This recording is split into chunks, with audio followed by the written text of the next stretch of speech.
प्यारे बच्चों, सुप्रभात। आज हम शुरू करेंगे नैतिक शिक्षा में पाठ नंबर 6, जिसका नाम है धृति। तेज समा धृति शौचम द्रोहो नाति मानिता भवन्ति संपदम दैवीं विजातस्य भारत। ये गीता अध्याय 16 श्लोक नंबर 3 है। ये तेज होता है तेज बल, धृति होता है धैर्य, शौचम पवित्र, अद्रोह द्रोह न करना, ईर्ष्या से मुक्ति, न कभी नहीं, अतिमानिता अत्यधिक सम्मान की आशा, भवंती हैं, संपदम गुण, दैवीम दिव्य स्वभाव, अभिजातस्य उत्पन्न हुआ था, भारत भरत पुत्र अर्जुन। इसमें कहा गया है कि श्री कृष्ण अर्जुन को समझाते हैं दैवी संपदा लेकर उत्पन्न हुए पुरुष कैसे होते हैं, उनके लक्षण क्या होते हैं, पहचान क्या होती है। श्री कृष्ण कहते हैं, हे अर्जुन, ऐसा मनुष्य तेज, क्षमा, धैर्य, पवित्रता, द्वेष न करना, अति सम्मान से रहित आदि दैवीय गुणों से युक्त उत्पन्न होता है। यानी कि जो दैवीय गुणों से युक्त होता है उसके अंदर ये विशेषताएं मिलती हैं, जैसे तेज, क्षमा, धैर्य, पवित्रता, द्वेष न करना, अति सम्मान से रहित, ये गुण उसमें होते हैं। वृत्ति होता है मन का कार्य व्यापार, अधीरता होता है धैर्य के अभाव की दशा, अनर्थ होता है खराब त्रुटिपूर्ण, हिटलर होता है जर्मनी का तानाशाह, नेपोलियन फ्रांस का राजा, मुसोलिनी इटली का तानाशाह, अनाचार गलत आचरण, अराजकता अनियंत्रित एवं विधि विरोधी शासन व्यवस्था, यानी कानून के विरोधी शासन व्यवस्था, अमर्यादित जिसकी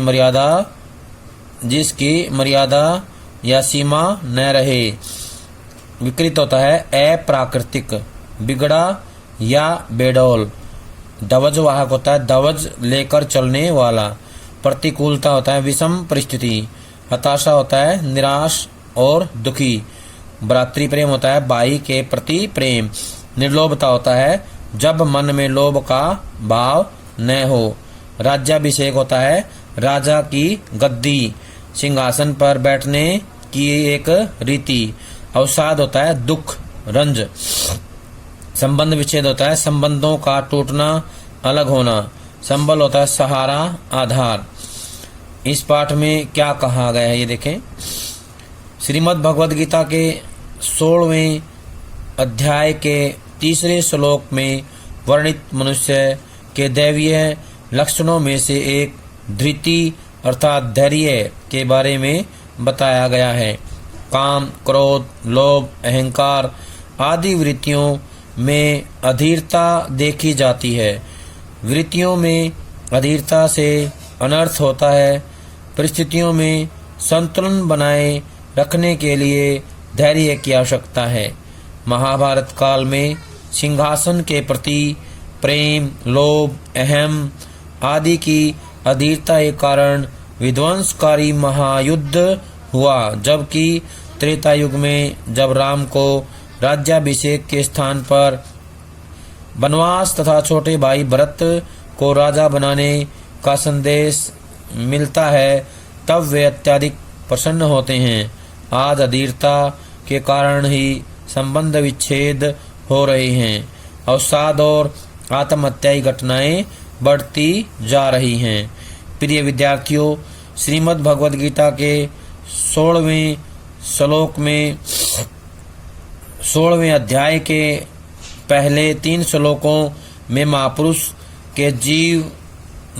के जिन दैवीय लक्षणों का उल्लेख हुआ है, उनमें धृति अर्थात धैर्य भी एक है।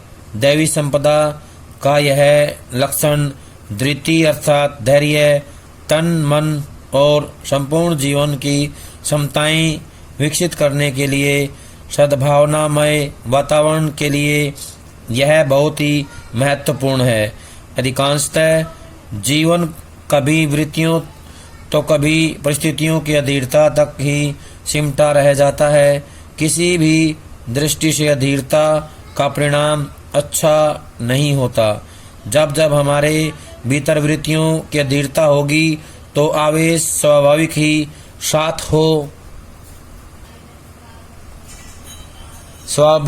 साथ हो लेगा। अहंकार की वृत्ति में प्रायः यह अधीरता देखी जा सकती है।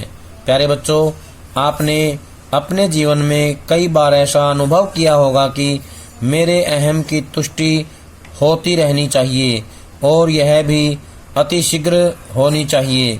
अहम होता है अहंकार, यानी कि मेरा अहंकार पूरा होना चाहिए। तनिक भी देरी आपके आवेश और आक्रोश को बढ़ा देती है। प्यारे विद्यार्थियों, आज के युग में भौतिक सुखों के पीछे भागते मनुष्य, यानी कि जो भौतिक सुख सुविधाएं हैं, मनुष्य उनके पीछे भाग रहा है। भागते मनुष्य में धैर्य की अभाव है, यानी धैर्य कमी है, धैर्य का अभाव है। आज के युग में मनुष्य को धैर्य की सबसे अधिक आवश्यकता है।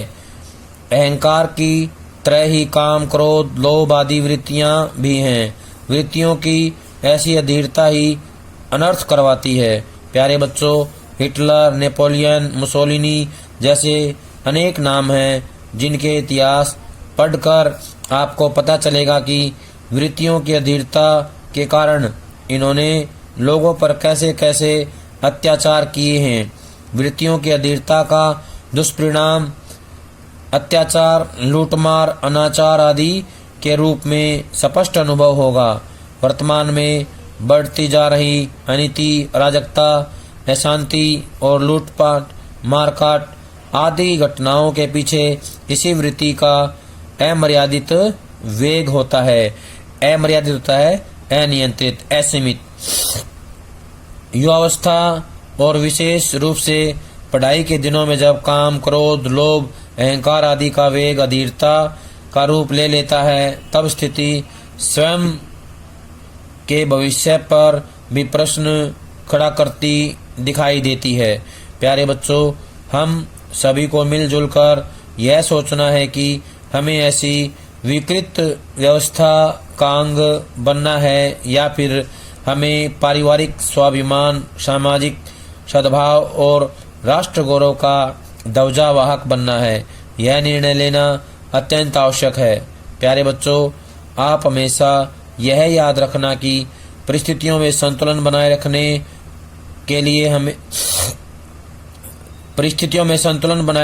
के लिए धैर्य की विशेष आवश्यकता है। परिस्थितियों की अत्यधिक अनुकूलता प्रायः अहंकार को बढ़ा देती है और तब तनिक सी प्रतिकूलता निराशा और धीरे धीरे हताशा की ओर ले जाती है।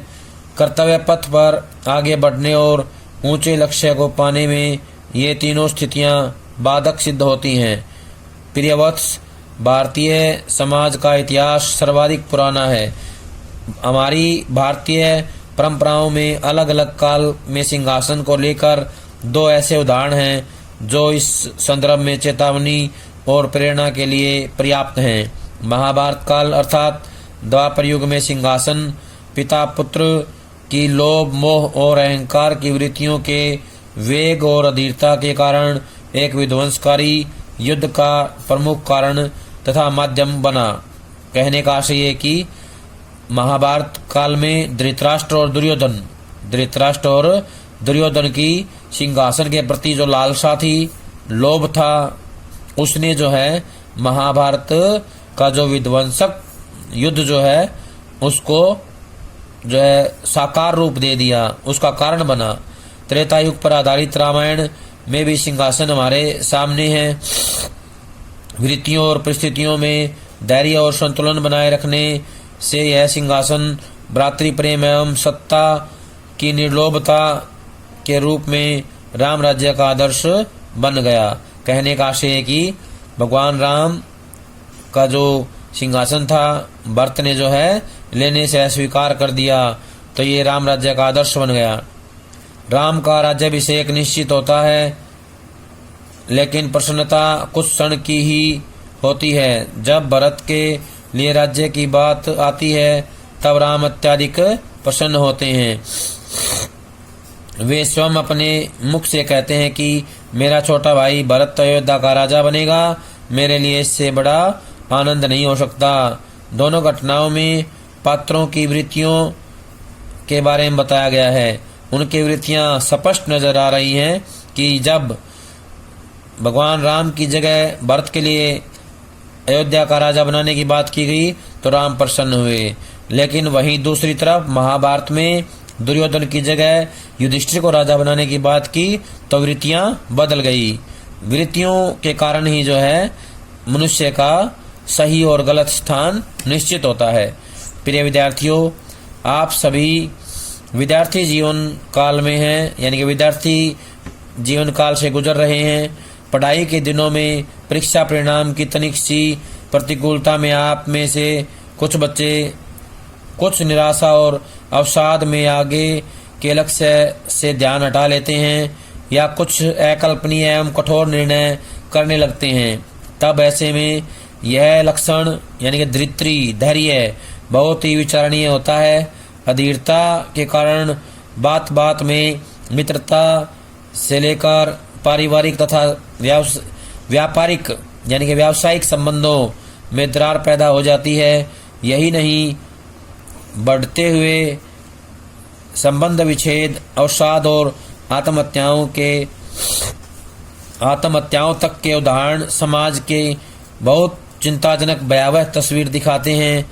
श्रीमद् भगवद गीता इसलिए है, गीता बल है, संबल व सफल भविष्य का संबल भी है। आओ गीता के इन सभी लक्षणों के साथ जीवन में धैर्यपूर्वक आगे बढ़ें और अपने लक्ष्य प्राप्त करने का प्रयास करें। प्यारे बच्चों, ये था पाठ धृति। तो सभी इसको पढ़ेंगे, अच्छे समझेंगे और इसके प्रश्नोत्तरों को लिख करके याद करेंगे। जब तक अगली वीडियो नहीं आती है तब तक ये सारा काम पूरा कर लें। सभी का बहुत बहुत धन्यवाद।